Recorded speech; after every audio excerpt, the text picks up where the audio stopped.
A very warm welcome to one and all. So I have been into the industry for almost 18 plus years and have seen the good, bad, ugly days of the market. Fortunately, last 3 to 4 years have been phenomenal for the Indian equity markets, and we have seen most of the indices doing really very good, most of the sectors doing good. But having said that, again, at the same time, there are few pockets, few sectors which have largely underperformed, in last couple of years.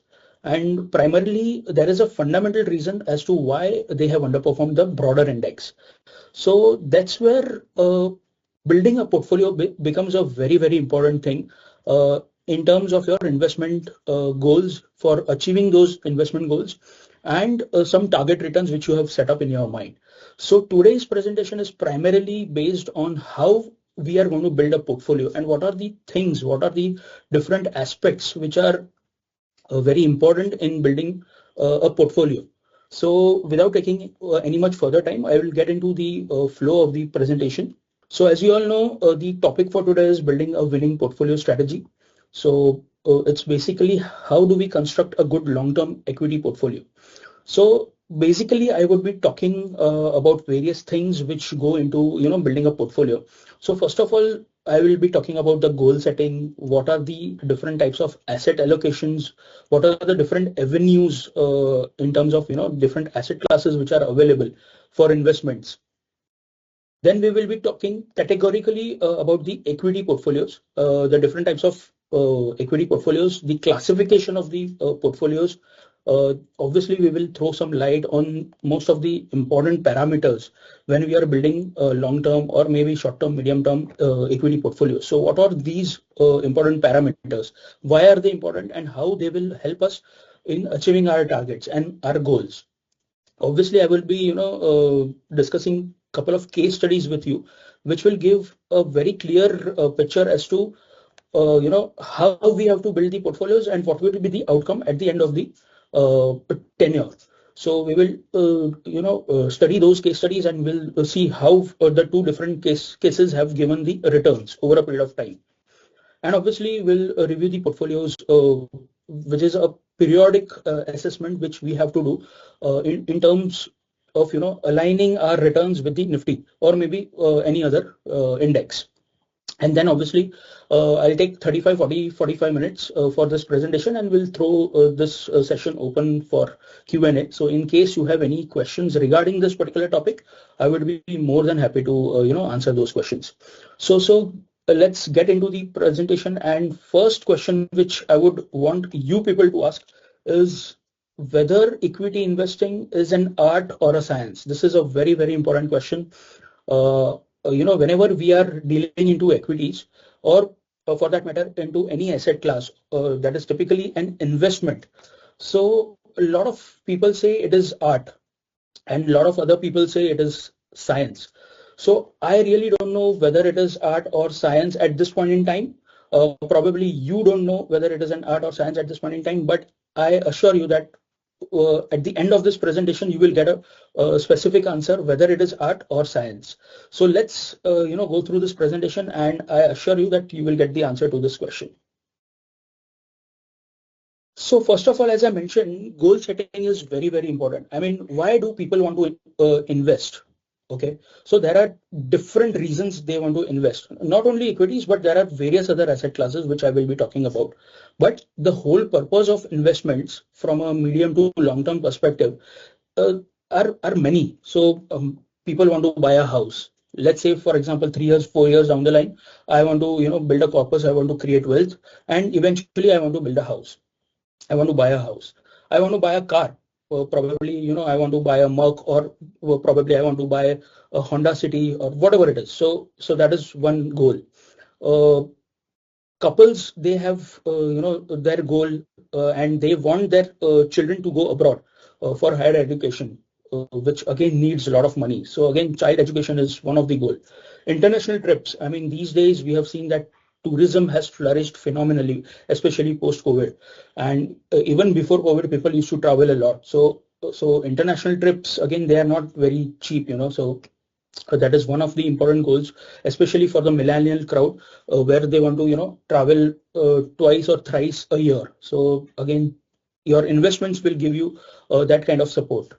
Retirement planning, very, very important. I mean, if you want to invest right now, if you are a long-term investor, and obviously if the markets are doing so good, at the end of 10 years, 20 years, you will have a good corpus, a wealth will be created. So again, retirement planning is very, very important goal setting. And obviously tax planning. I mean, if you are an investor, there are a lot of avenues where you can, diversify your investments and accordingly plan your taxes also. So सबसे पहले, I mean, it is very, very important that goal setting has to be there, be it any kind of investment. So I will just, run you through the different types of avenues, that is the asset allocations, where all you can put your money. So typically a diversified portfolio consists of debt and equity. We all know that these are the two main, arenas where people typically park their money. So when we say debt, obviously it is fixed deposits. Then you have the government securities. To an extent, we can consider commodities, especially gold, which is again a very safe haven. Whenever equities are not doing good, typically gold plays a very important role, which is used as a hedge also. So a part of your portfolio investment goes into your gold also. Now, when we talk about equities, there are different types of products. First is mutual funds. Then there is PMS, AIF. Now it all depends upon the size of the investments which you are looking at. Now PMS typically caters to 50 lakh kind of an investment horizon size. AIFs are typically those investments where the corpus is minimum 1 CR. So this is decided by SEBI, and accordingly, the investors park their money either in PMS or AIF.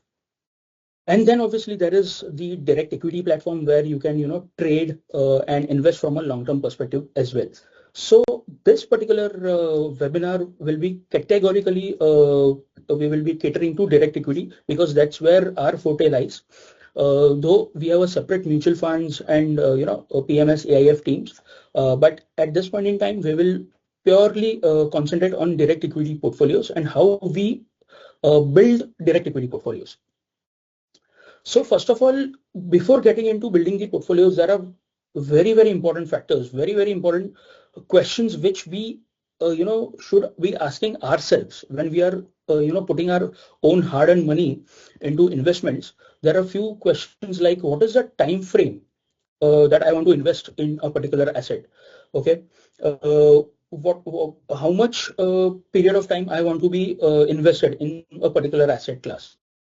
Do I need regular cash flow from my investment? Let's say, for example, if I'm investing in mutual funds, typically mutual fund investments are from a longer term perspective. But at the same time, if I have a direct equity portfolio and if I'm, investing from a short to medium term kind of a time frame, probably I will select those kind of stocks wherein I can, exit from those stocks within 3 to 4 months and I will get some cash in my bank account. So that is where you have to decide the time frame, which is very, very important. Risk appetite is one of the most important thing, and you should ask yourself how much risk am I willing to take, because that is where your entire risk management will take place. So you have to ask that whether I am willing to accept the fluctuations in the investment values or even the short-term losses, in order to achieve the long-term potential gains. Because many times, what happens is we invest today.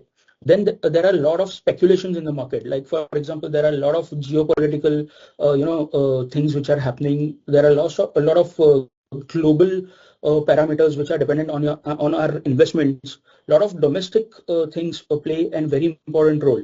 So many times, if you have invested something at, let's say, 100 rupees, it goes down to 90 rupees, and then eventually over a period of time, it goes to 120 rupees. So then short-term fluctuation should not be, should not bother you if you are a long-term player. So risk appetite is very, very important. अगर आप डर जाओगे, if you are, if you have invested something at 100 rupees and if it goes to 90 rupees, there are many people who typically panic and they exit. And then eventually the same 90 rupees goes to 120 rupees. So obviously risk appetite is very, very important. You have to keep stop losses in mind and in place, so that if at all, if it's a short-term investment, if it is not, working in favor, you exit from those investments. So risk appetite is very, very important. Then obviously return objective is one of the most important thing. That is, you need to have a very clear view as to what are the expectations from one particular asset class. Like for example, if you will invest in government securities, or maybe let's say fixed deposits, you are not going to get 15%, right? Now, if you have a lot of aspirations in life, if you want to make good amount of money, then obviously you will have to take the you will have to invest into equities, because equity is such an asset class where typically over the last 20 years we have seen people have made 15 to 18% CAGR returns. So if your expectation final expectation return objective is, let's say, 15 to 18%, and if you have invested in a fixed deposit, then there is a huge mismatch. So first of all, you have to understand the return objective, and obviously then finally there has to be a good diversification. अगर आप बोलोगे कि सब कुछ मैं एक ही basket में डाल दूं, that will not work, because if, let's say for example, the markets crash, okay, and for 2 years 3 years if the equity markets underperform, then there will be negative returns. Now at the same time, if you have allocated some amount in your fixed deposit or something in gold, then at least that portion of your portfolio will fetch you some returns. So that diversification is also very, very important. And again, while you are diversifying, you have to keep in mind the time frame also. So all these parameters are very, very important before you do the asset allocation. So now coming to the investment portfolios, before getting into the direct equity portfolios, let's have a look at the investment portfolios. Now, as I mentioned in the beginning, that there are two avenues, okay, that is equity and debt. Now, there are typically three types of portfolios. One is aggressive portfolio, the second is a balanced portfolio, and the third one is a conservative portfolio. So now when we say aggressive portfolio, it is quite evident that people want to take uh, more risk, okay, because they want to earn more. They want higher returns. So obviously, as I mentioned, equity is an asset class where we have seen historically that this particular asset class has given more returns.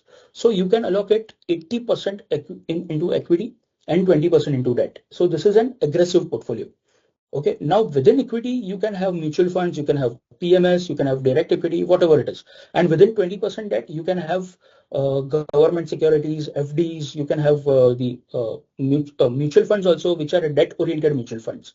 So this is how an aggressive portfolio is built. 80-20 is the combination. Now, when we talk about a balanced portfolio, it typically consists of 60% of equity and 40% debt. Or many a times, many fund managers and portfolio managers, they have 50-50 allocation. That is 50% equity and 50% debt. Again, it depends upon the risk appetite of the client, and then eventually the fund manager will allocate either 50-50 or 60-40 in the portfolio. So that is the balanced portfolio. Now, when we come to conservative portfolio, it consists of 60% of debt and 40% equity. So, many a times what happens is there are many senior citizens who have already made good amount of money over last 30, 40, 50 years of their existence. So now they typically want to pass on this wealth which they have already generated to the next generation. So they really don't want to take much risk, okay, at maybe 65 years of their age or 70 or 75 years of their age. So they just want to enjoy life. So what they will do is they will park major chunk of their savings into debt, where they will earn constant returns, and they will take some kind of risk, let's say 30-40%, that will go into equity, which will give them a good alpha. So this is how the investment portfolios are divided into aggressive, balanced, and conservative. So now moving on to the equity portfolios, which is the main subject today. First of all, before getting into building a portfolio, let's first of all understand what are the different types of equity portfolios. Okay, so now there are different types of investors, different types of clients, different types of traders who want to invest from a short-term perspective or a medium-term perspective, or maybe from a long-term perspective. So likewise, there are three different types of portfolios. First is short-term equity portfolio, which typically is built from several days to 6 months kind of a time frame. Then there are obviously medium-term portfolios which are built from 6 months to 1 year kind of a time frame. and a long-term portfolio, which is typically built for a 1 year plus kind of an horizon. Now, there are investors who have invested into the equity markets for the last 20, 30 years, and they really don't sell their stocks.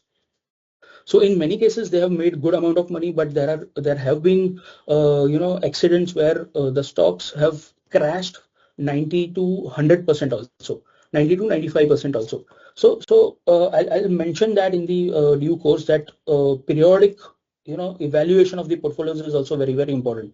हम सिर्फ बोलते हैं कि long term के लिए ले लिया, long term के लिए ले लिया, वैसे नहीं चलता है. So you need to understand several parameters which go into building a portfolio, and periodic evaluation and restructuring also. So these are the three different types of classifications. Now moving on, the equity portfolios, again, they can be classified into 4 different types. One is only a large cap equity portfolio. So if you look into this particular slide, typically all those stocks, all those companies where the market cap is more than 82.5 thousand crores, they are categorized as the large cap stocks, large cap companies. So the likes of TCS, Reliance, HDFC Bank. I mean, all these are more than 82.5 thousand crore market cap. So there are many investors who typically just want to invest into the large cap stocks. Blue chips लेके बैठ गए and सालों तक खड़े रह गए.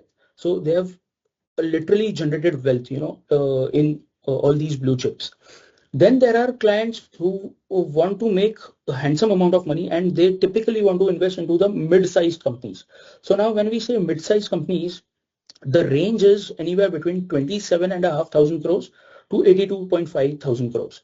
So these companies are not the bigger ones like HDFC Bank or TCS or an Infosys, but these are smaller in size. Their balance sheets are smaller in size. I would say they are not the elephants of the market, but they want to be the elephants of the market eventually. So mid-sized portfolios are also built by many investors who typically want to take more amount of risk, because they have not been into the market for a longer period of time. Okay, and that's the reason why their balance sheets are also smaller in size, but they have the capacity to become larger over a period of time. Now there is a third category, that is a small cap equity portfolio. So these are all those clients who want to have smaller size companies in their portfolio. So the category is below 27.5 thousand crores. Any company which is having 10,000 crore market cap or 15,000 crore market cap falls in this particular category. So again, the risk associated with these companies is very high, obviously, because they are new entrants into the business. And eventually, if the management pedigree is good, the past track record is good, if their future growth visibility is good, then they will move to the mid cap category and eventually to the large cap category. So every 2 to 3 months, we come across these classifications by SEBI and MFI that this particular stock has moved from mid cap to large cap, or maybe from large cap to mid cap, or small cap to mid cap. So accordingly, depending upon the stock price movement, the stocks are categorized. Now there are many fund managers, many large cap or mid cap or small cap in their portfolios, but they have the combination of all the three. So this is typically called as the multi-cap portfolio. Now, what is the beauty of this portfolio is that the risk associated gets completely diversified. So you can have 50% into large caps and the remaining 50% into either a mid and small, or a combination of both. So likewise, you can design your portfolios according to the risk appetite, which I clearly mentioned in the earlier slides. So all these parameters play a very, very important role in building a portfolio. So again, we'll see some more important parameters, in building these portfolios. So first of all is the sectoral diversification. This is a very, very important parameter, because we keep getting portfolios, the investor portfolios where let's say the size of the portfolio is 5 CR, but 3 CR is only one stock.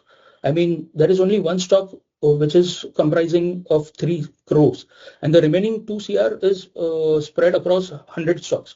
So that's a clear indication that the portfolio will definitely underperform, because if that particular stock, which is the 3 CR equivalent, if that goes for a toss, like for example IT sector has been underperforming since last 2 years.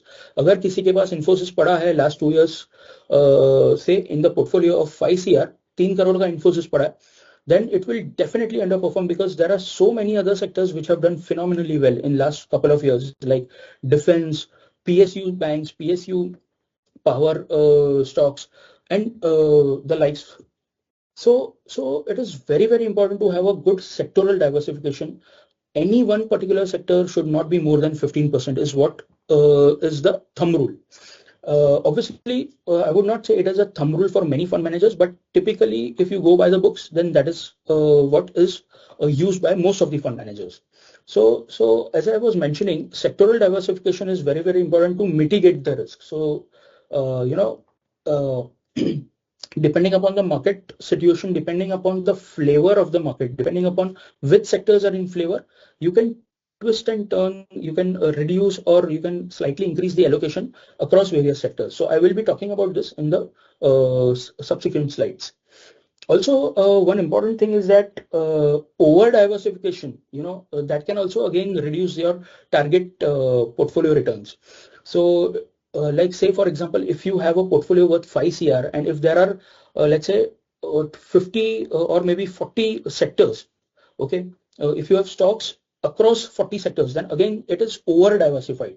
Now having too many sectors will also reduce your return expectations, because eventually what happens is at some point in time some sectors will do very well, but at the same time the other sectors will do bad. So net your returns expectations will never come. So at any given point in time, it is advisable to have maximum 15 to 20 sectors in a portfolio. But now it is very important that depending upon the size of the portfolio, you should have the number of stocks in the portfolio, because again, as I mentioned, sometimes we get portfolios to the extent of 50 crores. किसी promoter का portfolio है, 50 crore का portfolio है, but he has 250 stocks in the portfolio.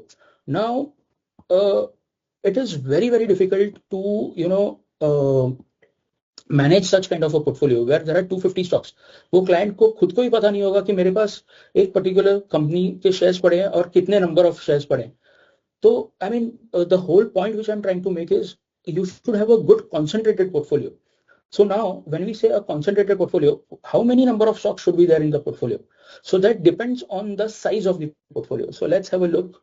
So see, if the size of the portfolio is let's say 10 lakhs to 25 lakhs. So basically if it's a retail portfolio, small client, then you should not have more than 5 to 10 stocks.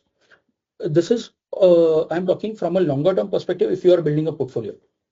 Okay, because 10 से 25 लाख के portfolio में अगर आपके पास 50 stocks है, so as I mentioned, it will be very difficult to keep a track of all the 50 companies.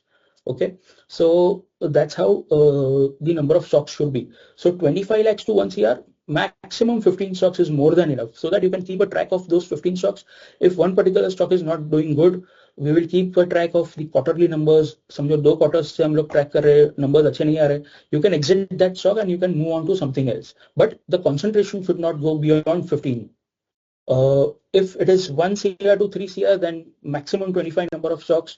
3 to 5 CR, it should be 30 to 35 to 40 stocks. And if it is more than 5 CR, then we can have a leeway of 45 to 50 stocks. Now, why we are mentioning that these are the ideal number of stocks? Because as I said, we keep getting a lot of portfolios from our advisors, from our clients, where there are so many number of stocks, and because of that, what happens is the percentage of the overall portfolio, the returns, percentage returns of the overall portfolio goes for a toss. So like for example, in last 1 year, if Nifty has gone up by let's say 20%, but in one particular portfolio, the number of stocks were 250. So that particular portfolio has largely underperformed Nifty and it has given returns of only 8%. So if you trim down 250 stocks, if you get it concentrated to let's say 50 number of stocks or maybe 40 number of stocks, if the size of the portfolio is around 5 CR, then what happens is your conviction on those 40 stocks will be very strong. And if you feel that there are so many stocks in the portfolio, there is a huge tail where the percentage allocation is very small, doesn't make actually, it really doesn't make any sense. Like for example, if you have, let's say, 0.5% allocation in one particular company in a portfolio which is worth 5 CR. Okay, now 0.5% is very, very minuscule. Now, if this particular stock goes up by 10 times also, the overall portfolio returns will not make any sense. I mean, अगर वो 10 गुना भी हो जाएगा, the impact of that particular stock going up by 10 times will not have any impact on your overall portfolio returns. So either if you have the conviction on that particular stock, increase the allocation to at least 5%, so that if it goes up by 10x, then it will show on your overall percentage returns. So the whole point which I'm trying to make is छोटे छोटे allocation कभी मत रखो, have a significant allocation in each and every stock. So now I'll show you some case studies.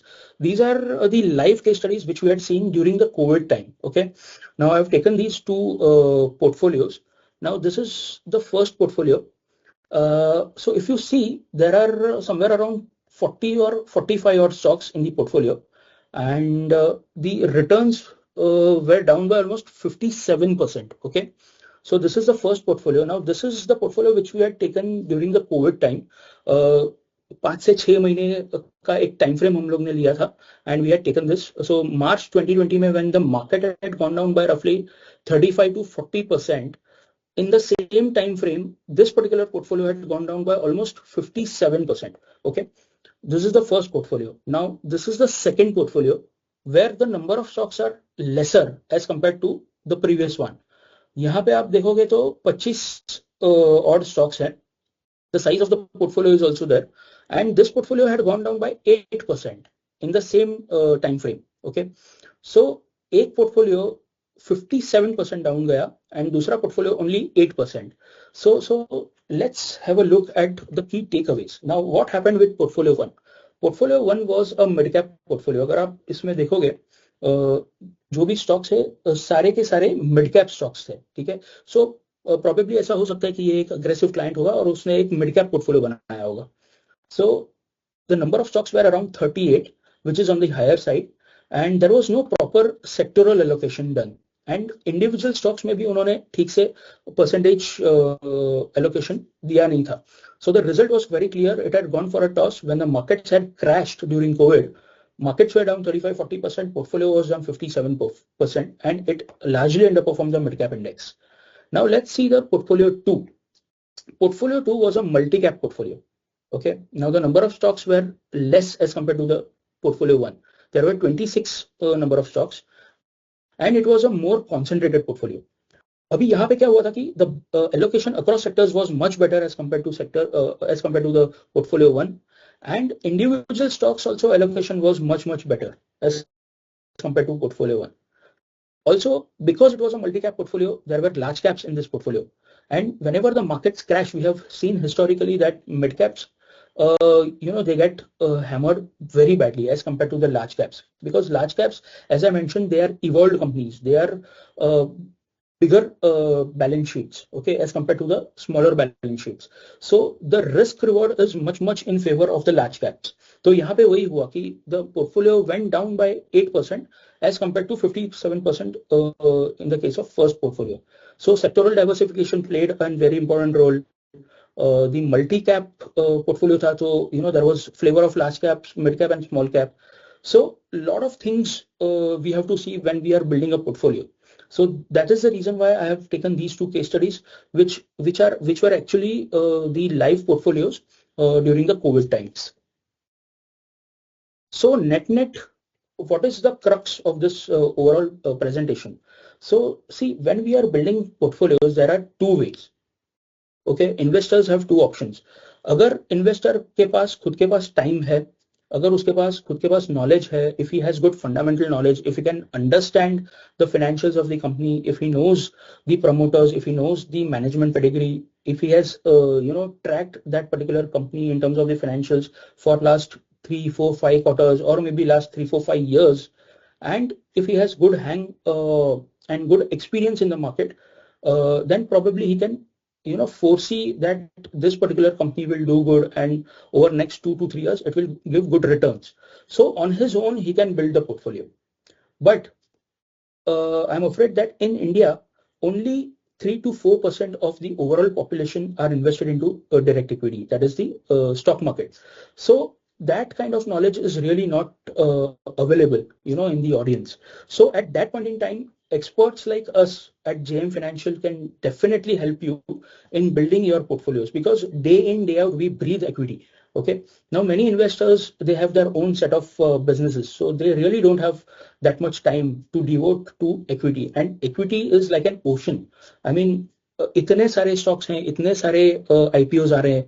The market is getting broader and broader. Last 4-5 years, we have seen so many IPOs coming up. So अब कौन सा stock लेना है, कौन सा खरीदना है, कौन सा ऐड करना है, कौन सा एग्जिट करना है, ये लोगों को ज्यादा समझ नहीं होता है. So that's where our expertise comes into play, and it plays a very important role in gaining the alpha on the portfolio, that is beating the index and making more amount of percentage returns on the overall portfolio. So I'll just share a model portfolio. I'm not saying that this is the exact portfolio which you should have, but depending upon the market, जैसे मैंने पहले भी बताया कि depending upon the flavor of the market, depending upon the overall trend of the market, depending upon which sectors are in flavor, you can design a portfolio accordingly.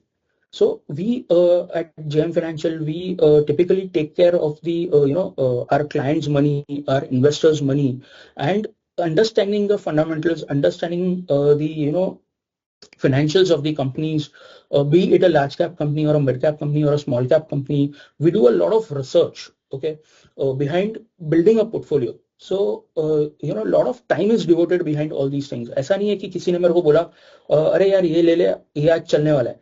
That doesn't work. See, that typically works in a market which is doing good. Like for example, right now, since last 3-4 years, everything is going up. But if you see, there is so much of euphoria that those companies have also gone up by 3 times, 4 times, where the fundamentals are absolutely zero. So in a bad year, when the markets will collapse, maybe because of the domestic reasons or maybe because of the global parameters, those companies will be the one which will get hammered to the extent of 80 to 90%. And that has happened. The portfolio one which I showed right now was down 60% during the COVID times. So you have to be very, very careful when you are designing the portfolio. किसी ने कुछ बोल दिया तो खरीद लिया. That is not how you have to design a portfolio. As I have mentioned, you have to have a crisp, concentrated portfolio, well diversified across sectors, and well, diversified between large, mid, and small cap markets. So if you look at this particular portfolio, it has a good allocation. If you see the sectoral allocation, it has 15% in FMCG, 15% in banking, 10% each in pharma, IT, oil and gas, telecom, auto, insurance, and some flavor which is given towards specialty chemicals and cement. So at this point in time, why we have kept 5% in specialty chemicals? Because last 2 years have been very, very challenging in terms of the margin revival, in terms of the profit numbers for specialty chemical companies. So at this point in time, we have only allocated 5% there. And if you see, we have given 10% to oil and gas, we have given 10% to telecom. Also, we have given 15% to FMCG because the monsoon has been very good so far in India. The upcoming budget might have some, green shoots, some good news for the rural consumption coming back into action. So that's where we felt since last couple of months that FMCG stocks will do very good, and hence we increase our allocation towards FMCG. So the likes of Britannia, ITC, Dabur, they have done very well in last couple of months.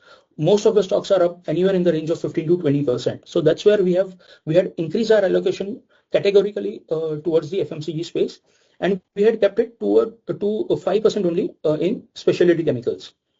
Again, if you look at the large cap, mid cap, small cap diversification, that you have to decide. If you are an advisor, you have to keep in mind whether your client is willing to take huge amount of risk or not. Now, if he's a conservative client, then probably you can have 70-80% into the large caps, which have lesser amount of risk, okay, and the margin of safety is much, much better. Now, if you have an aggressive client who wants to take a lot of risk, then probably you can increase the mid cap allocation to 40-50% also. You can increase small cap percentage to maybe 20-30%, and you can have only 30-40% of large cap. So that bifurcation of the money you have to do depending upon the risk appetite of the client. So that's how typically a lot of parameters go into the building of a portfolio. Now within large caps also, why we have taken HDFC Bank, why we have taken Infosys from IT space, again that plays a very very important role. IT को हम लोग ने 10% allocation दे दिया, but within IT there are 25 stocks, there are 25 IT companies, which now typically will come out with Q1 numbers. So we have to keep so many things in mind. Now Infosys का Q1 numbers अच्छा आया है या TCS का अच्छा आया है? अगर TCS का ज्यादा अच्छा है तो हम लोग TCS को प्रेफर करेंगे in building a portfolio, क्योंकि every day we keep getting money from the clients, and they want to deploy in the market. So at any given point in time, you should have a bunch of stocks across sectors which are doing good, right? So let's say, for example, Reliance Industries came out with good set of numbers. So from oil and gas, it is looking attractive because it has the flavor of retail also, it has a flavor of telecom also. So that is how the stock picking within those sectors will take place. So that's how overall process of building a portfolio takes place. Now, this is not the end of the portfolio building. Once you have built the portfolio, it is very, very important to monitor it periodically and evaluate it. Let's say, for example, मैंने Reliance तो ले लिया, okay? If, God forbid, for next couple of quarters, it is underperforming the market, broader index. Index is moving up by, let's say, 8 to 10%, but Reliance is a laggard, it is moving by only 2 to 3%. अब मेरा time frame मैंने 1 साल का लिया है, उसमें से 6 महीने already चले गए. Next 6 months, if I have the visibility कि Reliance will underperform, then probably within the same space, oil and gas, में से ही मैं Reliance को निकाल दूंगा, and probably I will switch over to ONGC, अगर वहां पे visibility अच्छा दिख रहा है. So that periodical re-evaluation and evaluation and monitoring plays a very very important role. Typically लोग क्या करते हैं कि कोई particular stock अच्छा प्रॉफिट दे रहा है तो उसमें प्रॉफिट बुक करके जो लॉस मेकिंग स्टॉक है उसको एवरेज करते हैं. That is the worst thing one can do in a portfolio. जो स्टॉक्स अच्छा रिटर्न दे रहे हैं उसको आप होल्ड करिए. वो अच्छा रिटर्न क्यों दे रहा है? Because the fundamentals are good and all the check marks are in place. The visibility is there, growth visibility is there, maybe the management has given good guidance. Going forward, next couple of quarters will be very good. The competitors are not doing that great, and hence this particular company or stock is doing good. So hold on to those winners, and whatever losers are there in your portfolio, first evaluate why they are underperforming, why they are not moving up. I'm 100% sure that there will be some reasons that they are underperforming the broader index or the market. So you have to take a conscious call as to अगर वो नहीं perform कर रहा है तो उसका एक replacement में ढूंढ लेता हूँ within the same sector. And then eventually अगर आपका एक सेट गोल है कि आपको 1 साल में मेरे को इतना रिटर्न चाहिए या फिर 2 साल में इतना रिटर्न चाहिए, या फिर मेरा जैसे मैंने बोला कि इतने सारे गोल्स होते हैं. If I have to cater to that particular goal, if I will need some cash flows at the end of 2 years, if I want to buy something, तो उस हिसाब से आपको आपका पोर्टफोलियो रिस्ट्रक्चर करना पड़ेगा एंड इवेंचुअली उसको monitor करना पड़ेगा. सो broadly this is how you have to build a portfolio. You have to evaluate it, you have to monitor it and keep restructuring it. So net at the end of the presentation, now I can easily say that equity investment is not only art or not only science. It is a combination of art and science. So I am sure that you all will agree that it is a combination of art and science, because यहाँ पे you have to keep so many parameters in mind while you are building a portfolio. And obviously science, because you should have good knowledge of the numbers, you should have good knowledge of the fundamentals, financials, क्या हो रहा है क्या नहीं हो रहा है. So in equity investment, science is nothing but numbers. So all these numbers along with all the parameters which goes into building a portfolio is nothing but the art. So it's a combination of science and art. So broadly, this is all from my side. I hope this particular session was of great help to you, and I'll end my presentation here, and if at all there are any questions, I will be definitely happy to answer. Thank you, Nirav, for a sharp and insightful session. We shall now begin with the Q&A session to address the questions raised by our audience members. So we'll start with question Sure. one. How much percent of his total corpus should a retired person invest in shares? So see, again, it depends. I mean, if a person is a retired guy, I'm sure he's not having any, a regular source of income. Whatever income is there, maybe that is his pension income or maybe his investments which have already gone. Now, if he wants to make fresh investments, then obviously he has to, you know, pull out money from those investments itself. So I would say if he wants to allocate money into equity, he should not take much risk. He should have a conservative approach. So as we had discussed in the earlier slide, typically 30-40% into equity is more than enough, and rest 60 to 70% should go into the safe havens like either gold or fixed deposits or maybe all those balanced mutual funds also, which typically give 8 to 12% kind of returns over a period of time. Thank you, Nirav. Moving on to Yeah. question two. What is the difference between investment and trading? Oh, that's a very simple question. See, so basically, investment is nothing but uh, you would be investing into any asset class for a longer period of time. Okay. Now, as I had mentioned, clearly mentioned in the earlier slides also that there are different time zones for you for which the traders or investors want to invest. Now, traders are typically those who have a short-term view in the market, like for example, several days or several weeks or several months, not going beyond 6 months. So there are positional traders also, which typically invest from a 3 to 6 month kind of a time frame. And then there are those investors who would want to invest for a 1 year plus kind of a time frame, or maybe for a 3 year to 5 year kind of a time horizon. So typically traders are short term, time frame guys, and investors are the long term time frame guys. Okay. On to question three. What are your thoughts on the PSU sector? Okay, so primarily, see, this particular webinar is broadly discussing the portfolio and the portfolio restructuring and portfolio building. But now that this particular question has come, let me answer that. PSU as a space has done very well over the last couple of years. If you see the past track record, that is around 15 to 20 years, PSUs were the laggards. Okay, most of the investors never used to touch the PSU stocks because of a lot of issues, obviously, the execution issue and many other issues related to the government. But especially since last 5 to 10 years, when this particular government has come into action, we have seen a lot of action building up as far as PSUs are concerned, because the financials have improved a lot. Lot of things have changed. Their balance sheets have improved. Collectively, if I have to put a number, the profits for the entire PSU space has gone up by 5 lakh crores for FY24, which speaks volume. Again, for next 2 to 3 year kind of a time frame, a lot of things are being worked upon by the government, especially on the PSU side. The PLI schemes which are coming up, the cleaning up of the banks which we have already seen, and the incentives which are given to all these employees. So a lot of things are improving. The numbers are improving. The visibility is there. Be it any sector, be it power sector or the railway sector or the infrastructure sector. So a lot of things are changing. So from that perspective, we think that a lot of money is still to be made in the overall PSU space over the next 3 to 5 years. Coming to the next question. How to find the next sector to focus on basis large cap, and how to find which sector to reduce from your portfolio?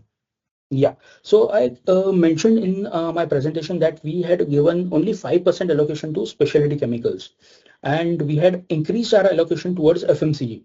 So say it is very clear. I mean, for us, being a part of JM Research, we have to do a lot of understanding in terms of which stocks will do well over the next 3 to 6 months kind of a time frame.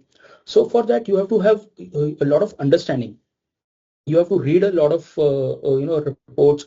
I mean, you have to keep your eyes open. You have to track all the news which are coming associated with those sectors and those companies which are present in those sectors. So as I mentioned, FMCG early green shoots were quite visible. Talking to the management of various companies like Dabur and HUL, we understood that yes, going forward in next 3 to 6 months kind of a time frame, the margins will start improving. Luckily, the monsoon this year was predicted above normal by the Met department. So all these parameters you have to keep in mind, and then you have to decide कि boss ये portfolio में मेरे को थोड़ा allocation FMCG के side पे बढ़ाना है. Again, as I mentioned, that specialty chemicals has been a laggard. Again, we talked to the management. We understood that the Q1 numbers which will be declared will not be very, very lucrative and will not be very, very great for specialty chemical companies. So having said that, we have kept the percentage allocation to only 5% at this point in time. Why? Because last 2 years have been, a complete laggard for these companies. And we feel that the larger portion of the hammering has happened. So at this point in time where the valuations are very attractive, we have started giving 5% allocation towards specialty chemicals, which probably over the next couple of quarters we might increase to either 7% or maybe 8 to 10% also, depending upon how the numbers pan out. So that call we will take only if we see early green shoots in that particular space. Thank you, Nirav. On to the next question. How to find value growth stocks for the long term? Yeah, so value and price, these are the two parameters. Okay, now जो market में दिख रहा है, that is price. Okay, that may be the price for one investor, but that might not be a value for other investor. So value is nothing but what it is the intrinsic thing which is lesser than the price which you are actually paying for a particular stock.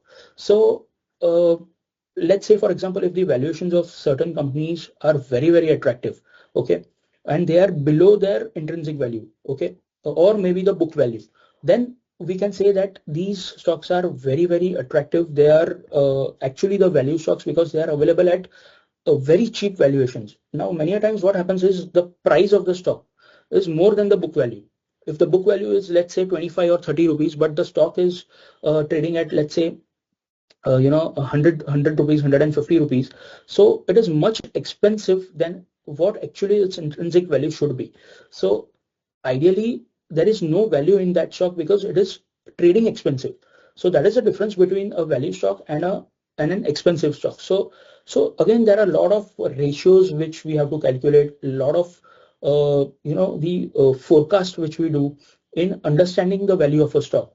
Again, it depends upon the financials. It depends upon what are the revenue numbers, what are the profit margins, what are the EBITDA margins the companies are coming out with, and obviously the growth prospect for next couple of quarters and couple of years. Then we come to certain, price or a value of a particular stock. So that's the bifurcation between value and price. On to the next question. How convinced are you about the India growth story and where do you see the Nifty in 2029? Wow, that is a very interesting question. If honestly I knew that, then I would have parked all my money in equity. But yeah, having said that, I have lot of conviction in the India story. I'll tell you some reasons why.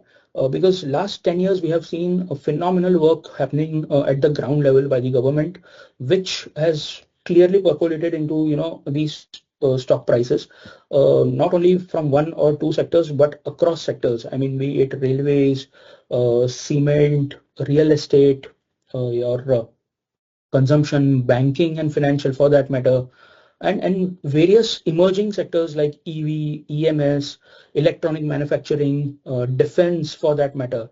So, there are so many stories which are now building up, which typically 10 years back we were not able to listen and hear.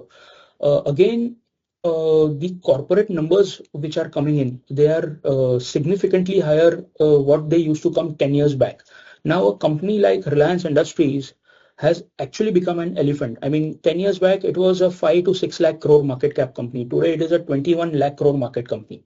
So, I remember some of my friends telling me 10 years back कि TCS तो इतना बड़ा बन गया है, अब यहाँ से कितना और बड़ा बनेगा. But that is how India has evolved. I mean, TCS, which was a 3-4 lakh crore market cap company, has become a 15 lakh crore market cap company.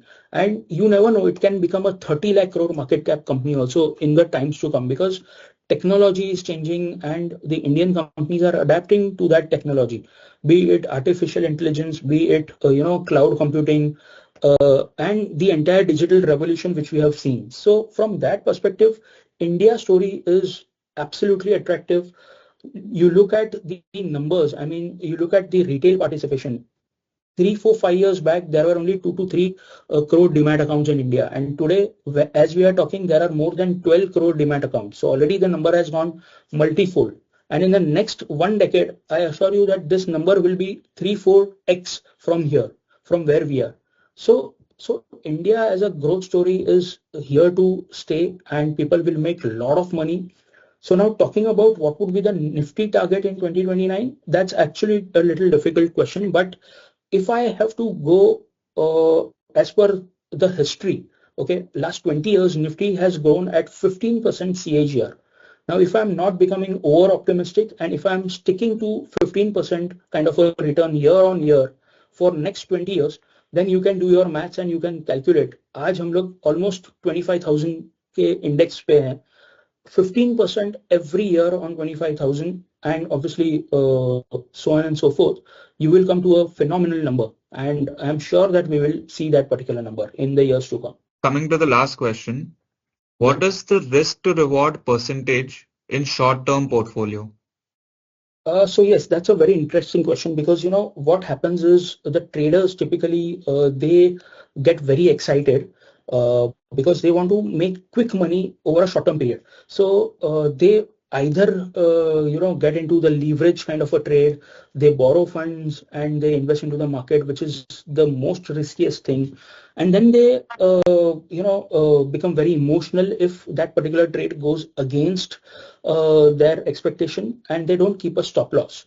So here there is a very simple answer, that if you have invested in a particular trade, let's say if you have invested worth 1 lakh in one particular company from a short term perspective, okay, let's say from a 1 week kind of a time frame or a 1 month kind of a time frame. Now, if you have invested 1 lakh, you should have a clear stop loss of 5 to 6% on the downside.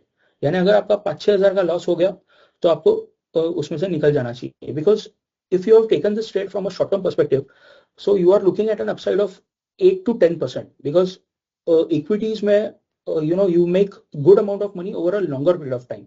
So over a short term period of time, if you are expecting 25-30% returns in 1 week or 1 month, then obviously you are into a different ball game. I mean, that is actually not possible. So you have to be very realistic, and accordingly you have to place the stop loss. So if your target percentage is, let's say, 10 to 12%, then you should keep a stop loss of 4 to 5% on the downside. Nirav, we'll take up one more question. Sure. What is your view on new age stocks and solar and data metric stocks? Yeah, so again, that's a very interesting question. So as I mentioned, there are a couple of themes, which are getting a lot of traction in the market since last couple of years. First is defense. Second is electronic manufacturing. Again, since last 1 year, we have seen a lot of traction towards the data center and this overall power space. Okay, when I talk about power, the solar energy, renewables for that matter, is playing a very, very important role. So now, if I have to give you a perspective, overall power consumption in India has gone up by, I mean, multifold in last 1 to 2 years. The reason is very clear, because India is an growing economy. We are seeing a lot of things happening, and obviously the temperatures have also gone up significantly. I mean, the summers this year were crazy. I mean, we have seen the temperatures rising up to 52 to 55 degrees also in India. So that's where the power consumption has significantly gone up. Now, obviously, there are the traditional conventional sources of power generation, the thermal power, etc. But going forward, with power consumption going up and up, obviously there has to be alternate source of power. So India is coming up with a lot of projects in the solar power, in the renewable space. There are so many companies in that space which have done significantly well over the last couple of years, and this is just the beginning. I mean, I'm sure that going forward for next 5 to 10 years kind of a time frame, all these emerging themes will play a very important role, and we'll see a lot of money getting made in these sectors. The likes of electronic manufacturing, defense, EV for that matter, also ethanol as a space is looking very attractive. So ethanol blending at one point in time was only 5%. It has touched 15% now. So green hydrogen, clean energy, all these sectors will do very well over the next 5 to 10 years kind of a time frame. And investors who typically have some kind of flavor in their portfolios in these sectors. So if they are not able to figure out which stocks should do well or will do well, they can definitely consult people like us at JM Financial and take the help of research advisory. Thank you, Nirav. With this, we will come to the end of this webinar.